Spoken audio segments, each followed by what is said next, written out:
we usually associate surge pricing with ordering an Uber or buying an event ticket, but that's about to expand possibly to include fast food. Indeed, Cynthia. So this comes from fast food chain Wendy's, and we did reach out to them about whether or not this will be set in Canada, and there's no plans, at least not yet, so it's going to be in the U.S. They also said not to call it surge pricing, but rather a new dynamic pricing model.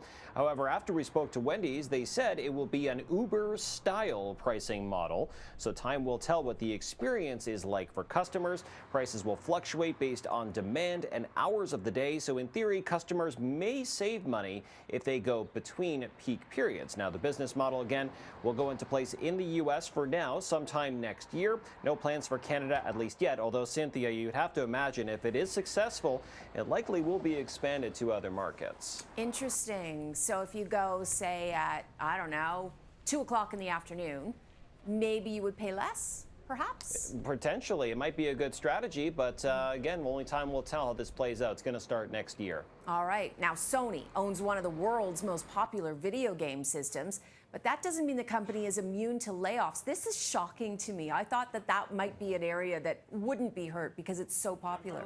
And it shows that, like, no matter how much profits the company makes, you still could see layoffs in the near future. That is the case with Sony, it seems, and especially in its PlayStation division. So it's going to affect the video game market potentially. And Sony's not alone. It joins the 6,000 other layoffs in the video game industry. Sony is letting go of 900 workers in the PlayStation division, which is about 8% of the workforce. And it says this company says it could directly impact popular game titles like Last of Us, Spider-Man, and Horizon. Interesting. Okay, it's something to watch. Now, Apple is steering away from one of its most highly anticipated projects. What's going on there? So Apple has actually been working on supposedly an electric vehicle, Cynthia, for about 10 years. And during that time, it's been kind of keeping all the plans in the dark. But as many as 2,000 employees at Apple were working on the project.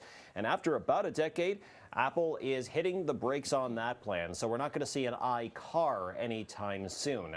As many as 2,000 workers on the project will be assigned to another department, mainly to generative AI projects, although, Cynthia, layoffs are still a possibility. Of course. Any reason why they've decided to do this? Nothing has been mentioned. In fact, there hasn't even been an official announcement from Apple yet. This is from people familiar with the matter speaking to our news source. All right, Ari, thanks for getting us caught up on business today.